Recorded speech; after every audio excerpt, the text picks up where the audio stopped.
இப்போ வந்து தண்ணியும் வரல, கரண்ட்டும் இல்ல. இப்போ விவசாயம் வந்து ரொம்ப கேள்விக்குறி ஆயிடுச்சு. இந்த நேரத்தில வந்து தொழில்கள் பூரா ஆந்திராவுக்கு போயிட்டுருக்கு. இதெல்லாம் மறைக்கிறதுக்கு என்னடா வழின்னு யோசிச்சப்போ, டிவிகே போட்ட புது பிளான் தான் இப்போ எப்பயுமே இவங்களுக்கெல்லாம் தெரிஞ்ச ஒரு பவர்ஃபுல் கேடர் வந்து மிஸ்டர் செந்தில் பாலாஜி. அவர் மேலே கையை வச்சுட்டா எல்லா கவனமும் திசை திருப்பிடலாம். எல்லா பழியையும் அவர் மேலே போட்டுடலாங்கிற அந்த தைரியத்தில் தான் இப்போ இந்த வேலையை செய்கிறாங்க. கட்டை விரலோ தலையோ காணிக்கையாக இன்னால் எவனும் கேட்டால் பட்டை உரியும் சுடுகாட்டில் அவன் கட்டை விரலும்.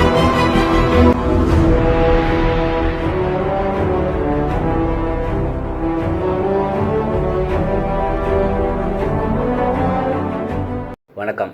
திராவிடியன் ஸ்டாக் யூடியூப் சேனலுக்கு உங்களை வரவேற்கிறேன். இந்த காணொலியை லைக் பண்ணுங்கள், ஷேர் பண்ணுங்கள், கமெண்ட் பண்ணுங்கள், சப்ஸ்கிரைப் பண்ணி பாருங்கள். நிறைய பேர் பார்க்குறீங்க, கொஞ்சம் சப்ஸ்கிரைப் பண்ணி பார்க்குறேன்னு நான் அன்போடு கேட்டுக்கிறேன். இப்போ வந்து ஜூன் 12ஆம் காவேரி இதெல்லாம் தண்ணி திறக்கல. எப்போ திறப்பாங்கிறதுக்கான அறிகுறியும் இல்லை, அதை திறக்கிறதுக்கான எந்த முயற்சியும் அவங்க எடுக்கலை. கர்நாடக அரசோட எந்த பேச்சுவார்த்தையும் இப்போ எடுக்கவே இல்லை. அதே சமயத்தில் கர்நாடக அமைச்சர் வந்து காவேரியில் தண்ணி கேஆர்எஸ்லேயே இல்லை, அதனால் நாங்கள் திறக்க மாட்டோம், அப்படி இந்த மாதத்துக்குள்ளே தான் நாங்கள் திறக்க மாட்டோம்னு அவர் சொல்லிட்டார். இவங்க காவேரியில் தண்ணி திறக்கிறதுக்கான எந்த முயற்சியிலும் ஈடுபடலை. விவசாயிகள் வந்து மின்சார பிரச்சனை இருக்கிறனால அவங்களால மோட்டார் பயன்படுத்தி அதையும் செய்ய முடியாமல் இருக்குது. இவ்வளோ பிரச்சனை இருக்கும்போது காவேரியோட ரிவர் இஷ்யூ பற்றி எந்த இதுவும் இல்லை. அவர் டிகே சிவகுமார் வந்து விஜய் வந்து ஒரு இம்மெச்சூர் பாலிட்டிஷியனை, நாங்கள் அவரை பற்றி கவலைப்பட மாட்டோம், மேகதாதுல வந்து அணை கட்டுவோம் அப்படின்னு சொல்லி அதுக்கான எல்லா விஷயம் இது பண்ணுறாரு. இப்போ நிதி ஆயோக் கூட்டத்துக்கு போனப்போ கூட அது சம்மந்தமாக அவர் பிரதமரை சந்தித்து பேசியிருக்காரு. ஆனால் நம்பாலே எதையுமே பேசாமல், நம்பாலே யார்கிட்டையும் தான் பேச மாட்டார், சத்தம் போடாமல் போய்ட்டு சத்தம் போடாமல் வந்துட்டார். இப்போ வந்து தண்ணி வரல, விவசாயிகள் வந்து போராடுறாங்க.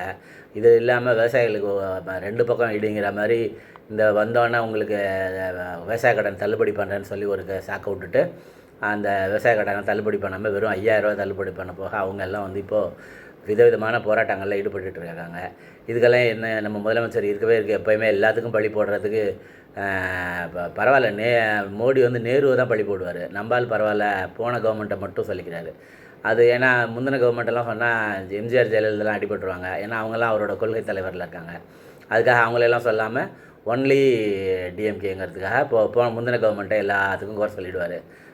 விவசாயிகளை அதை தூண்டி விடுறாங்கங்கிறாரு. இது அதாவது இதே பிரச்சனை தான் 700 விவசாயிகளை கொன்று குவிச்சார் மோடி. அந்த போராட்டத்தில் 1.5 வருஷம் நடந்த அந்த போராட்டத்தில் 700 விவசாயிகளை கிட்டத்தட்ட கொன்று குவிச்சாங்க. நேரடியாக பிஜேபி மந்திரியோட பையன் ஜீப்பை ஏற்றி விவசாயிங்க மேலே ஏற்றி கொண்டான். இந்த நாட்டில் எந்த மேப்பார் எந்த கேள்வியும் இல்லை. ஊழலுக்கு எதிராக உண்ணாவிரதம் அந்த அண்ணா செய்கிற மாதிரி ஆளுங்கள்லாம் பொத்திட்டு போயிட்டாங்க. யாருமே எதுக்குமே கேள்வி கேட்க மாட்டாங்க. இப்போ தமிழ்நாட்டில் விவசாயிகள் இப்போ போராடுற எல்லாருமே அவங்களுக்கு எந்த கேள்வி பார்ப்பார். விவசாயிகள் போராட்டம் பண்ணால் அவங்களுக்கு துணை நிற்கிற கம்யூனிஸ்ட்டுகளே ஆதரிக்கிற அரசு தான் இப்போது டிவிகே நடத்திட்டுருக்கு. அப்படி இருக்கும்போது இப்போ இதில் எதுவுமே நடக்க போகிறதில்ல, எந்த மாற்றமும் வரப்போகிறதில்ல. அதனால் தண்ணி இல்லை, அதனால் விவசாயம் படுத்து போயிடுச்சு. இருக்குது வெங்கட்ரமணா வேறு சொல்லிட்டாரு, வேறு கிராப்பு போவாங்க அவங்க அப்படின்ட்டாரு. இதுக்கு தண்ணி கேட்டு ஷேர்லாம் பண்ணிக்கிறதுக்கு பிரச்சனையெல்லாம் வந்துடக்கூடாதுங்கிறத தான் கர்நாடக பிரதிநிதியவே நியமிச்சிருக்காங்க. அவர் நமக்காக காவேரியில் போராடி அதாவது அந்த காலத்தில் வந்து காவேரியில் நதிநீர் பிரச்சனை வந்தப்போ கர்நாடகர்கள் அவ்வளோ பேரும் தமிழ்நாட்டு தண்ணி கொள்ளக்கூடாதுங்கிற இதோடு இருந்தவங்களில் ஒரே ஒரு கன்னடர், கிரீஷ் கர்நாட்டுன்னு ஒரு எழுத்தாளர், நடிகர், செயல்பாட்டாளர், ஒரு மிகப்பெரிய புரட்சிகரமான நம்ம படத்துல எல்லாம் நடிச்சிருப்பார், தமிழ் படத்துலலாம் நடிச்சிருப்பார். காதலனில் ஆளுநர் அவர் தான் அந்த கிரீஷ் கர்நாட். அவர் ஒருத்தர் தான் அவங்களுக்குள்ளே தண்ணி அவங்களுக்கு கொடுக்கணும்னு சொல்லி குரல் கொடுத்தவர். அப்படிப்பட்ட அத்தனை கோடி கர்நாடகர்களில் ஒரே ஒரு ஆள் தான் தேர்னார். இப்போ நீங்கள் அத்தனை கோடி 10 கோடி தமிழர்களில் தேர்ந்தெடுத்து ஒரு கர்நாடகரை டெல்லி பிரதிநிதி ஆக்கியிருக்கீங்க. அவர் எப்படி நமக்கு தண்ணி கேட்டு வாங்கி தருவாருங்கிறது தெரில. இதில் வந்து இந்த இளைஞர்கள் தான் இப்போ வந்து ஜென்சி கிட்டு இளைஞர்கள் தான் இந்த தாவேக்காவுக்கு ஓட்டு போட்டதுங்கிற சொன்னேன். அந்த இளைஞர்களோட அத்தனை பேரோட வேலை வாய்ப்பையும் பறிச்சிருக்கார் விஜய். இப்போ யாருக்கும் வேலை கிடைக்கிறதுக்கு எவ்வளோ சிரமப்படுவாங்கன்னா, தமிழ்நாட்டுக்கு வர வேண்டிய அத்தனை நிறுவனங்களும் ஹோண்டா, இன்றைக்கியோ முந்தானாலோ ஹோண்டா போயிருக்கு, ஏற்கனவே ராயல் என்ஃபீல்டு போயிடுச்சு. அதுக்கு முன்னாடி ஒன்றிய அரசோட அந்த விமான படை அதோட இது பேசி முடித்து வச்சுருந்ததை கொண்டு போயிட்டாங்க ஆந்திராவுக்கு. இது மாதிரி ஏகப்பட்ட நிறுவனங்கள் ஆந்திராவுக்கு போயிடுச்சு. ஆந்திரா எங்களுக்கு டஃப்பாக இருந்ததே தமிழ்நாடு தானே ஆந்திராவோட தொழில்துறை அமைச்சரே பேட்டி கொடுத்துருக்காரு.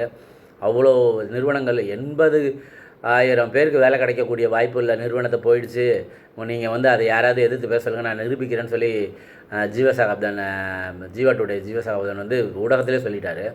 இவ்வளோ வேலைவாய்ப்புகள் பறி கொடுத்துட்டு இந்த அரசு யாருக்கு வேலை வாங்கி கொடுக்க போகுது? அதாவது மோடி 12 வருஷத்துக்கு முன்னாடி சொன்னார் 2 லட்சம் இளைஞர்களுக்கு வேலைவாய்ப்பு, 2 கோடி இளைஞர்களுக்கு வேலைவாய்ப்பு கொடுப்பேன்னு. இன்ன வரைக்கும் ஒருத்தனை கொடுக்கல. அதே தான் அந்த அவங்களுக்கெல்லாம் நான் என்ன செஞ்சேன், ஒன்றும் செய்யலை, உனக்கும் செய்ய மாட்டேன், அவ்வளோதான். இப்போ இந்த இந்த மிக அதாவது ஜீவாதார பிரச்சனையாக இருக்க விவசாயமும் போயிடுச்சு, தொழில்கள் பூரா மற்ற மாநிலத்துக்கு போயிருக்கு. இதெல்லாம் கேட்க வேண்டிய தாவேக அரசு வந்து போதையில் தள்ளாடுது. ஒருத்தன் வந்து தண்ணி தொட்டி தேடி வந்த பாட்டிலை வச்சுட்டு ஆடுறான், ஒருத்தன் இதில் செல்ஃபோனில் பொடின்னு இருக்கிறான், ஒருத்தன் வந்து நான் தாவேக தெரியுமான்னு போலீஸை தண்ணி போட்டு மிரட்டுறான். போயிட்டே இருக்காது தாவேகாவோட போதை கலாச்சாரம். கஞ்சா 144 கிலோ கஞ்சா கடத்தணும் தாவேக நிர்வாகி, அவனை போய் வச்சுருக்கீங்களேன்னு வைகுண்டம் எம்எல்ஏ சரவணனோட ஆடியோ கிளிப்பு, 30 நிமிஷம் ஆடியோ கிளிப்பில் கஞ்சா யாரெல்லாம் கடத்துறாங்க, யாரெல்லாம் வச்சுருக்காங்க, அதில் இருக்கிறவங்களாம் தாவேக்காரன் தாங்கிறத அந்த தாவேக கட்சிக்காரே எல்லாத்தையும் பேசியிருக்காரு. இதிலெல்லாம் எதுலேயுமே வாயை திறக்க மாட்டார் நம்ம சிஎம் எதுக்கு வாயை திறப்பாருன்னு எல்லாருக்கும் தெரியும். எதுக்குமே வாயை திறக்க மாட்டார்.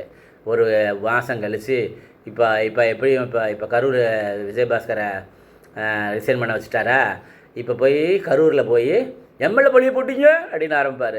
அதுக்கு தான் இப்போ இந்த வழியே பார்க்குறாங்க. இந்த இப்போ கரூரில் எலெக்ஷன் வரும், அப்போ போய் நம்ம எப்படி செலக்ட் ஆகுறோங்கிறதுக்காக தான் இப்போ விஜயபாஸ்கரை காலி பண்ணி இவங்க கரூர் தொகுதியை கையில் எடுத்துருக்காங்க. இப்போ எலெக்ஷன் வருதா, இப்போ திருச்சியில் போய் பிரச்சாரம் பண்ணிட்டாரா, திருச்சி கிழக்குக்கு ஓட்டு கேட்டுட்டாரா, இப்போ அடுத்தது வந்து கரூருக்கு போய் ஓட்டு கேட்பார். அப்போ அந்த ஓட்டு கேட்கறதுக்கு இடைஞ்சலாக இருக்கிறது வந்து விஜயபாஸ்கர் தான். அவரை கழட்டி விட்டாங்க. அவரை இது பண்ணிவிட்டு இவங்க போய் இப்போ என்ன பண்ணுவார், நான் இப்போ தான் அந்த வீட்டுக்கு போகிற ட்ராமாலாம் போடுவார். போய் அவங்களெல்லாம் பார்த்து ஆறுதல் கூறுப்பார், கட்டி பிடிச்சி அழுவார், எல்லாம் செய்வார். அப்புறம் என் மேலே பழி போட்டாங்கம்மா, நீங்கள் ஒன்றும் தப்பாக நினைக்காதீங்கம்மா அவங்கள்ட்ட சொல்லுவாங்க. அவங்கெல்லாம் வந்து அவரும் எங்களை கட்டி பிடிச்சி அழுதாருங்கம்பாங்க. இதுதான் இப்போ இந்த ட்ராமாக்காக தான், இப்போ இதை மறைக்கிறதுக்கு தான் இந்த விஷயம் எல்லாம் வெளியில் வந்துடும். டோட்டல் ஃபெயிலியர் ஆகிட்டு வருது தாவேக அரசு. முதல்ல விவசாயத்தில் பிரச்சனை ஆகிடுச்சு, தொழில்துறைகள்லாம் போயிடுது, இப்போ போதையில் தள்ளாடுது, எல்லா வேலையும் போதை அது இதுன்னு ஏகப்பட்டது, பாலியல் கொடூரம் எல்லாமே தாவேகாரவங்க மேலேயே வருது. இதெல்லாம் எப்படி தடுக்கிறதுக்குன்னு இவங்க தேடி பிடிச்ச ஆயுதம் தான் எப்பொழுதுமே ஒன்றிய அரசு. ஏற்கனவே ஒன்றிய அரசு பயன்படுத்தினவர் தானே செந்தில் பாலாஜி. அதே செந்தில் பாலாஜியே கையில் தூக்கி 30 ஏதாவது கேனக்கு இருக்கானுங்களா இருக்கானுங்களே இவங்க தான் இப்போ சோல் ப்ரொப்ரைட்டர் பவராக இருக்கும். இவங்களாலேயே ஒவ்வொருத்தராக தான் அதிமுகலேருந்து வாங்கிறதுக்கு இது பண்ணுறாங்க. ஏற்கனவே திமுகவில் 72 பேர், இதில் ஏற்கனவே ஐயுஎம்எல், விசிகா, கம்யூனிஸ்ட் பார்ட்டி இதெல்லாம் போயிடுச்சு. கிட்டத்தட்ட ஒரு 50-60 எம்எல்ஏ வேணும். இப்போ ஒவ்வொருத்தராக வாங்குவாங்களா திமுக?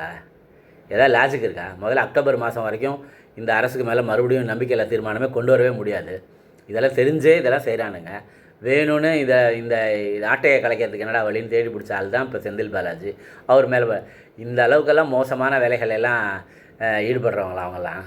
இதெல்லாம் தெரியாது எல்லாருக்கும், மக்களுக்கு எல்லாம் தெரிஞ்சுமே ஏன் செய்கிறதுன்னா, இப்போ தாவேக அரசு மேலே பயங்கரமான கரை படிஞ்சிருச்சு. அதை தடுக்கிறதுக்கு என்னடா வழின்னு தேடி பிடிச்ச ஆள் தான் இப்போது செந்தில் பாலாஜி மேலே இந்த பழி.